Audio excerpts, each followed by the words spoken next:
আসসালামু আলাইকুম ওয়া রাহমাতুল্লাহি ওয়া বারাকাতুহু।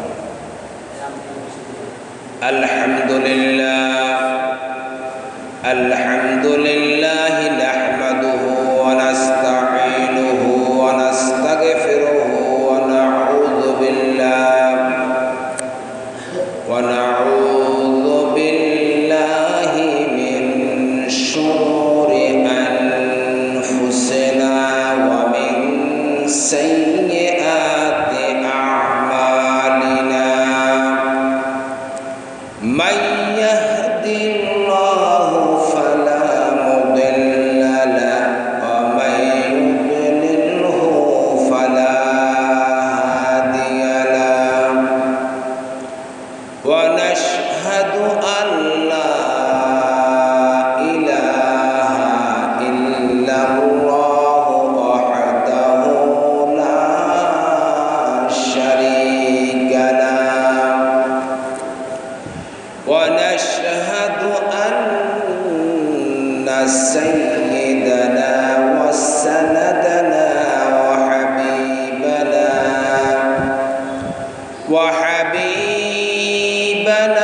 ومولانا وأولانا محمدا عبده ورسوله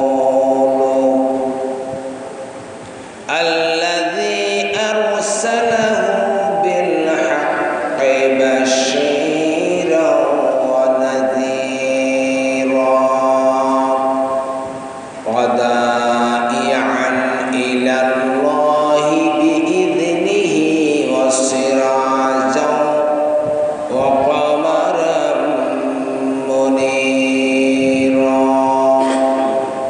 فقد قال الله تعالى في كلامه المجيد وفي فرقانه الحميد. সকলে আমার সাথে বলুন আউযু বিল্লাহি মিনাশ শাইতানির রাজীম। বিসমিল্লাহির রহমানির রহিম।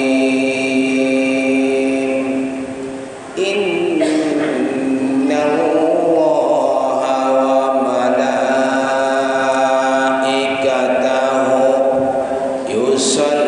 ইউসাল্লুনা আলান নাবী ইয়া আইয়ুহাল্লাযীনা আমানু সাল্লু আলাইহি ওয়া সাল্লিমু তাসলিমা। আল্লাহুম্মা সাল্লি আলা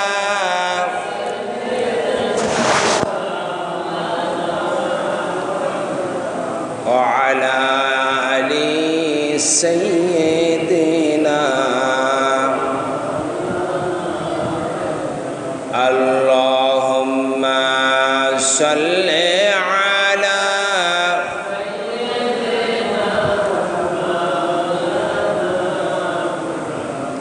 وعلى آل سيدنا।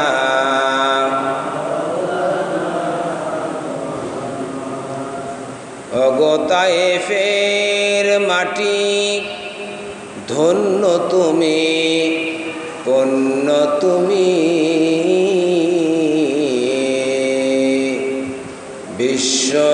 বিশ্বনবীর কদম চুমি। আল্লাহুম্মা সাল্লি আলা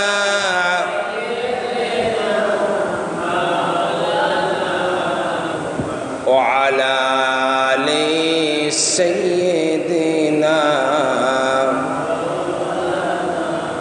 পড়ুন সবাই বালাগাল উলা বিকামালিহি কাশাফাত তুজা বিজামালিহি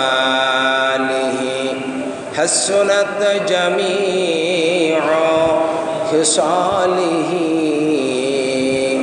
صلوا عليه کہ तूने वफात मोहम्मद से तो हम तेरी है इजहारे सिजे किया लोह कलम तेरी है बलगल उला बिकमालिही कशफत तुजा बिजमालिही हसनत जमीउ खिसालिही सल्लु अलैहि व आलिहि ला इलाहा इल्लल्लाह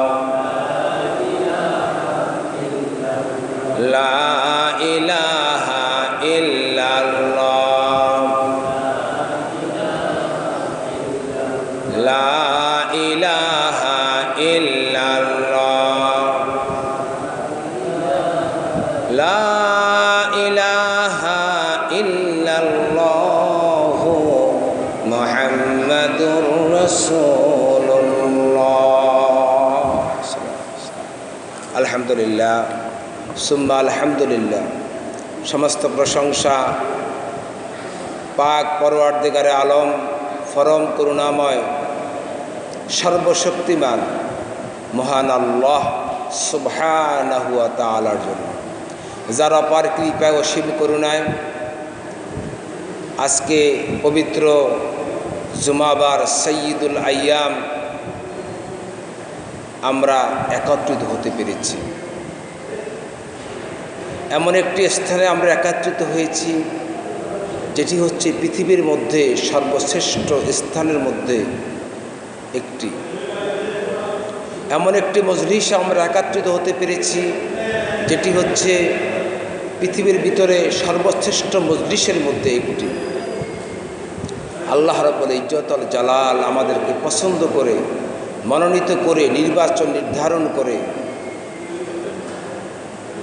রওজাতুম মিন রিয়াদুল জান্নাহ জান্নাতের বাগিচায় আমাদেরকে একত্রিত হওয়ার তৌফিক দান করেছেন। এই জন্য আমরা সকলে মিলে হৃদয়ের সবটুকুন আবেগ অনুভূতি উজাড় করে দিয়ে হৃদয়ের গহীন থেকে বিনয় অবনত চিত্তে আবেগের সাথে কালেমাত শুকুর আদায় করি, বলি আলহামদুলিল্লাহ রব্বানা লাকাল হামদ হামদান কাসীরান তাইয়িবান মুবারাকান ফীহি ইয়া রব্বি লাকাল হামদু কামা ইয়ামবাগি লি জালালি ওয়াজহি ওয়া আযীমি সুলতানিক ইয়া রব্বি লাকাল হামদু বিল ঈমান ইয়া রব্বি লাকাল হামদু বিল ইসলাম ইয়া রব্বি লাকাল হামদু বিল কুরআন হুয়া লাকা সাম্মাইতাহু বিনিমাতিক।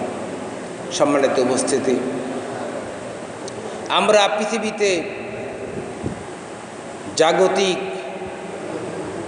এই ধরায় যদি আমাকে আপনাকে প্রশ্ন করা হয়, দুইটা দিক বেছে নেওয়ার জন্য বলা হয়, একটা হচ্ছে শান্তি আর একটা হচ্ছে অশান্তি, তাহলে আমরা সবাই বলবো যে আমরা শান্তি চাই।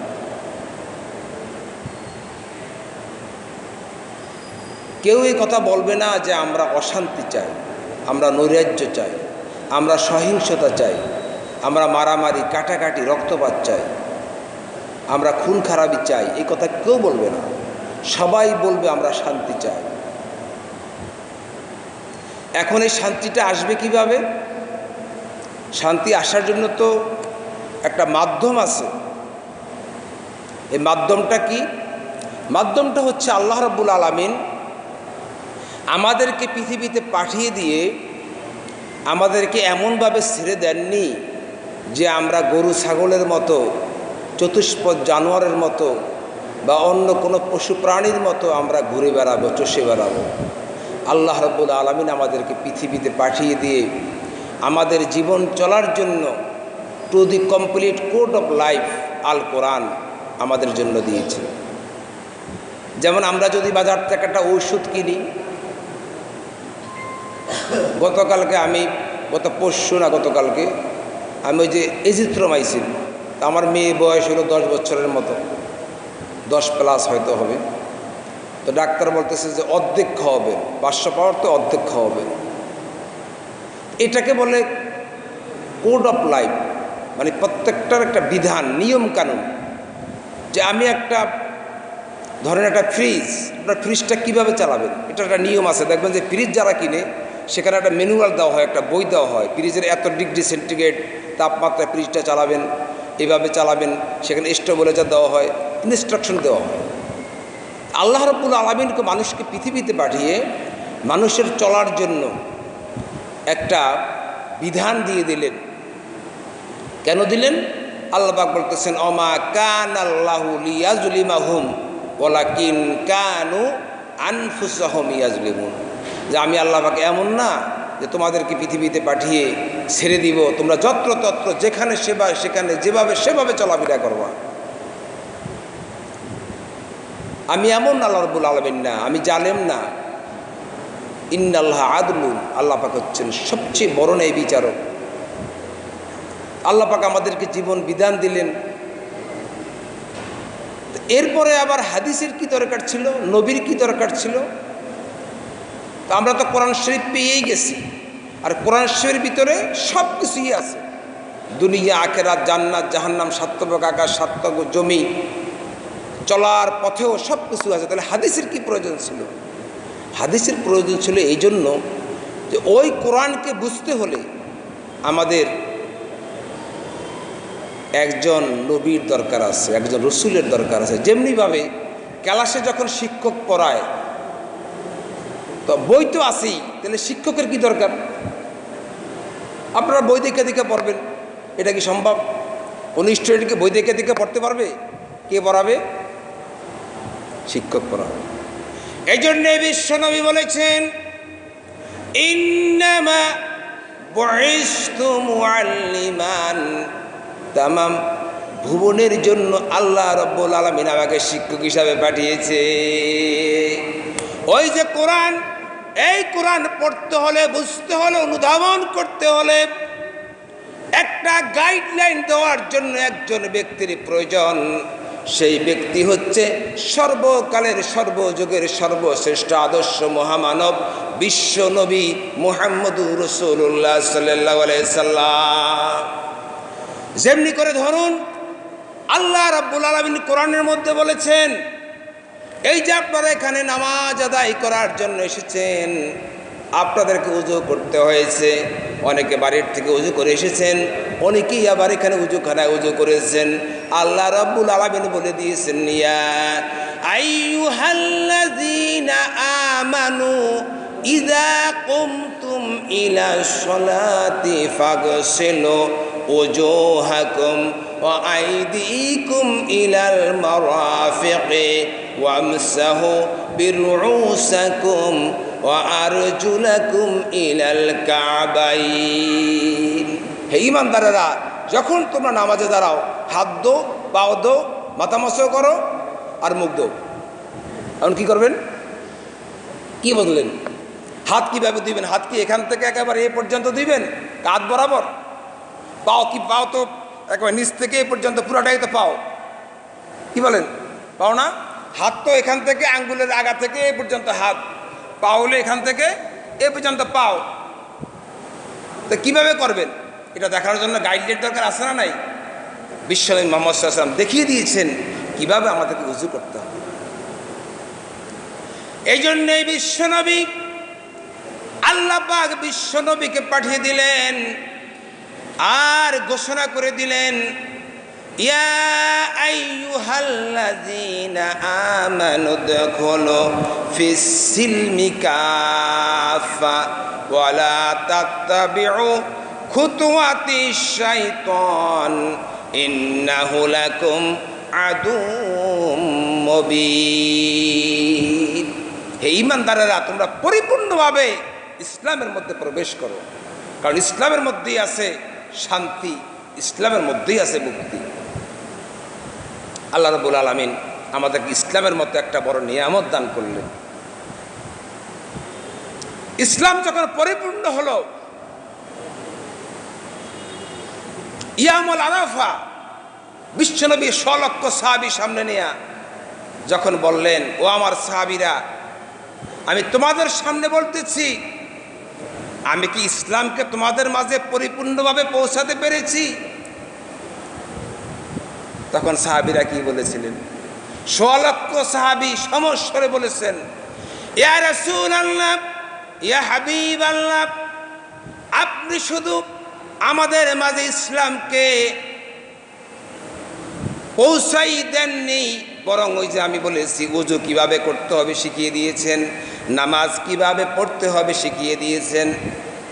বিশ্বনবীর সাহাবী হুযায়ফা রাদিয়াল্লাহু তাআলা আনহু ইয়ামেন সফর করতেছেন, আর আল্লাহর বান্দা নামাজ পড়তেছেন। নামাজ জানতে হুযায়ফা রাদিয়াল্লাহু তাআলা আনহু বললেন, ও আল্লাহর বান্দা নবীর উম্মত, তুমি এভাবে কতদিন পর্যন্ত নামাজ আদায় করো? আল্লাহর বান্দা নবীর উম্মত বলতেছে, কমস কম 40 বছর হবে আমি এভাবে নামাজ আদায় করি। বিশ্বনবীর সাহাবী হুযায়ফা রাদিয়াল্লাহু তাআলা আনহু বলেন, ওগো আল্লাহর বান্দা নবীর উম্মত, তুমি যদি এভাবে এই নামাজ 40 বছর আদায় করে থাকো, আর বিশ্বনবী আমাদেরকে যেভাবে নামাজ শিক্ষা দিয়েছেন, আমি কসম করে বলতে পারি তোমার এক ওয়াক্ত নামাজ আল্লাহর দরবারে কবুল হয় না। এই জন্যই ইসলামের অ্যানালাইসিস, ইসলামকে আমাদের সামনে অ্যানালাইসিসের জন্য একজন মহামানবের প্রয়োজন ছিল, যাকে আল্লাহ পাক আমাদের জন্য পাঠিয়েছেন। আর বিশ্বনবী যেদিন ইয়ামুল আরাফার দিন তার হজের ভাষণে বলেছিলেন, আমি কি তোমাদের মাঝে ইসলামকে পৌঁছাতে পেরেছি? 100 লক্ষ সাহাবী সমস্বরে বলেছিলেন, হে আল্লাহ রাসূল সাল্লাল্লাহু আলাইহি ওয়াসাল্লাম, হে রহমাতুল আলামিন, আপনি আমাদের মাঝে শুধু পৌঁছে দেননি, ইসলামের প্রত্যেকটা বিধিবিধান আপনি আমাদের মাঝে পুঙ্খানুপুঙ্খানুভাবে আমাদেরকে বুঝিয়ে দিয়েছে। নবীজি বলেছেন, আল্লাহুম্মা আশহাদ, আল্লাহুম্মা আশহাদ, আল্লাহুম্মা আশহাদ, 3 বার বলেছেন। ওগো আল্লাহ, তুমি সাক্ষী থাকো। আমার সাহাবীরা বলতেছেন, আমি তাদের মাঝে ইসলামকে পরিপূর্ণভাবে পৌঁছে দিয়েছি।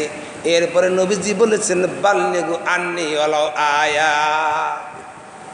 যদি তাই হয়ে থাকে তাহলে তার দেরি করার প্রয়োজন নাই, তোমরা যেভাবে পারো সেভাবে ছুটে যাও বিশ্ব মানবতার কল্যাণের জন্য। আরে পৌঁছে দাও আল্লাহ রাব্বুল আলামিনের তাওহীদের বাণী, আমার সালাতের কথা। আর পৌঁছে দাও জীবন চলার পথে মানুষগুলো দুনিয়া এবং আখিরাতের মধ্যে কিভাবে চললে কিভাবে মানুষ কল্যাণ পাবে। যেমন আল্লাহ রাব্বুল আলামিন আমাদেরকে শিখিয়ে দিয়েছেন, রব্বানা আতিনা ফিদ দুনিয়া হাসানাতাও ওয়া ফিল আখিরাতি হাসানাতাও ওয়া কিনা আযাবান নার। হে রব, আমাদেরকে দুনিয়া এবং আখিরাতে কল্যাণ দান করো। এই জন্যেই যারা হাদী সাহেব আছেন তারা জানেন যে মাত্র 10,000 সাহাবীর কবর পাওয়া যায় জান্নাতুল বাকিতে, বাকি 1,15,000-এর মতো সাহাবী তারা কোথায় গেলেন? তারা সারা পৃথিবীতে ছড়াইয়া গেলেন। কি জন্য গেলেন? বিশ্ব মানবতার মুক্তি আর কল্যাণের জন্য।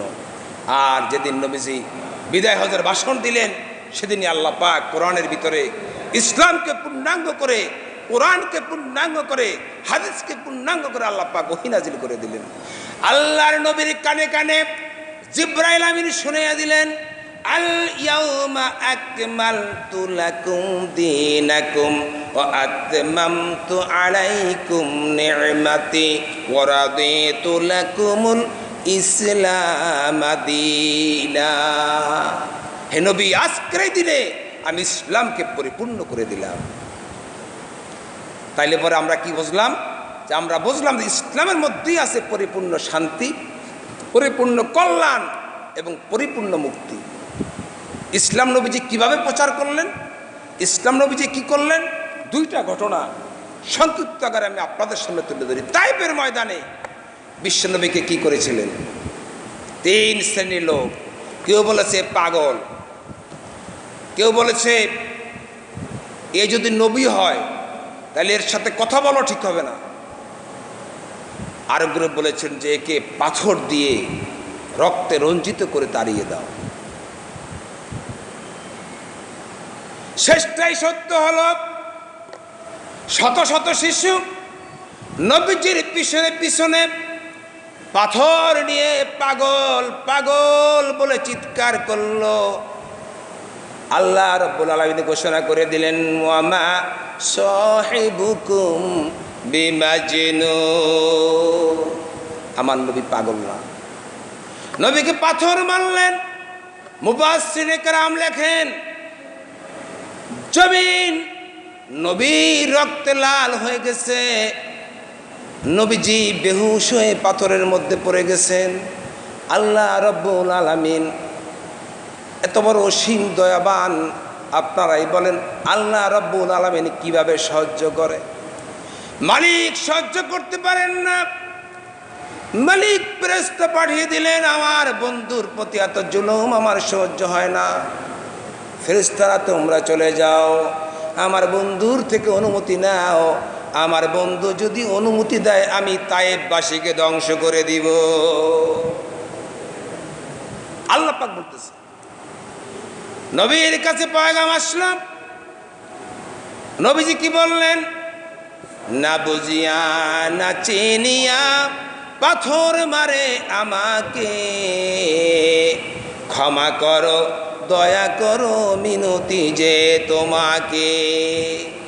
নবীজি বলে, আল্লাহ এরা আমাকে চিনে না, না বুঝে না চিনে এরা আমাকে পাথর মেরেছে, তুমি এদেরকে ক্ষমা করে দাও। ওদের মারিলে ভবে কে ডাকিবে আল্লাহ, ওদেরকে যদি মেরে ফেলো তাহলে তোমাকে কে ডাকবে? এই জন্য আজকে তাইফের লোক কী করে জানেন? তাইফের লোকের যদি আপনি একটা আঘাত ধাক্কা দেন, তাইফের লোক বলে যে আরেকটা দে, আরেকটা দিলে আরেকটা দে। আপনি যদি বলেন বারবার কেন তোমাকে ধাক্কা দেব, আঘাত করব, তাইফবাসী বলে ওই যে ১,৫০০ বছর আগে বিশ্বনবীকে যে আমার বংশের লোকেরা আঘাত করেছে, আমি এই আঘাতের মাধ্যমে আমি আমার সেই বংশের প্রায়শ্চিত্ত করতে চাই। এই জন্য আঘাত কোন ইসলামের বিধান না, সহিংসতা কোন ইসলামের বিধান না, পরশ্রী কাতরতা কোন ইসলামের বিধান না, হত্যা খুন রাহাজানি এটা ইসলাম সমর্থন করে না। আল্লাহ রাব্বুল আলামিন বলেন, মান কাতালা নাফসান বিগাইরি নাফসিন আও ফাসাদিন ফিল আরদি ফাকান্নামা কাতালান নাসা জামিআ। আল্লাহ পাক বলতেছেন কোরআনের মধ্যে যে একটা মানুষকে অন্যায়ভাবে হত্যা করলো, সেই জন্য গোটা মানব জাতিকে হত্যা করলো। এই জন্য আসুন আমরা সহিংসতার পথ পরিহার করে আমরা আমাদের এই প্রিয় মাতৃভূমিকে শান্তি এবং মানবতার কল্যাণে, ইসলাম মানেই তো শান্তি, ইসলামের পথে তাওহীদের পথে মানবতার কল্যাণে পরিচালিত করি। আমরা সহিংসতা ভুলে যাই।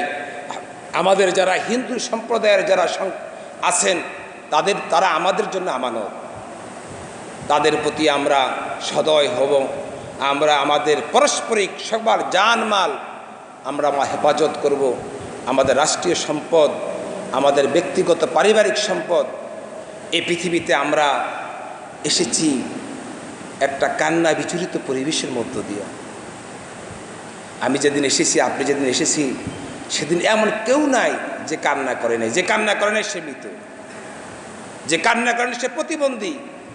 কিন্তু আমার আপনার যার চেঞ্জ আছে সে অবশ্যই কান্না করেছে। আমরা এমন একটা জীবন কি গঠন করতে পারি না যে আমি পৃথিবীতে আসার সময় কেঁদেছিলাম, আমি যাওয়ার সময় সারা পৃথিবী আমার জন্য কাঁদবে? আমরা এমন একটা জীবন গঠন করি। মক্কা বিজয়ের পরে হুজুর পাক সাল্লাল্লাহু আলাইহি সাল্লাম বিনা রক্তপাতে মাত্র অল্প কয়েকজন লোক ছাড়া সবাইকে ক্ষমা করে দিয়েছেন, কাউকে হত্যা করেননি বিনা বিচারে, নির্বিচারে।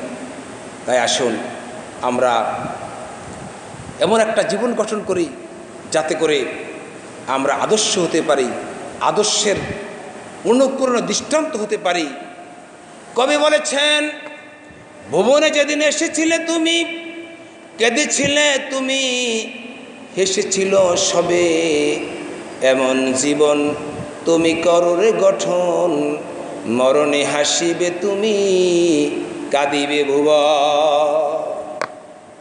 ক্ষমা মহত্বের লক্ষণ, ক্ষমা বিশ্বনবীর দৃষ্টান্ত। বিশ্বনবী সাল্লাল্লাহু আলাইহি ওয়াসাল্লাম মসজিদের ভিতরে এক লোক প্রসাব করতেছেন, আর ওমর রাদিয়াল্লাহু তাআলা আনহু তো চোখ দিয়া খালি চাইতেছে যে মসজিদের ভিতরে যদি প্রসাব করে আপনাদের অবস্থা কেমন হবে। বলতেছে যে হুজুর অর্ডার দেন, একে খতম করে দেই, এত বড় জুলুম। হুজুর বললেন যে লেট হিম ফিনিশ, তাকে আনলোড করতে দাও। প্রসাব শেষ হয়ে গেল, এবার ইহুদি যাইতেছেন। হ্যাঁ, নবীজি বলতেছেন যে তুমি মসজিদের মধ্যে প্রসাব করলা কেন? তোমাকে তো আমি না থাকলে তোমাকে খুন করে ফেলতো। এবার ওই সাহাবী বলতেছেন আমি দেখতেছি ইসলামের আদর্শ কেমন, আপনাদের ভিতরে যে ক্ষমা আছে এটা আমি লক্ষ্য করেছি, আমাকে কালেমা পড়াইয়া দেন, আমি মুসলমান হয়ে যাব। আল্লাহ রাব্বুল আলামিন আমাদের সকলকে আজকের আলোচনার আলোকে, কোরআন সুন্নাহর আলোকে আমাদের ইহলৌকিক এবং পরকালীন মঙ্গল দান করুন বলি আমিন।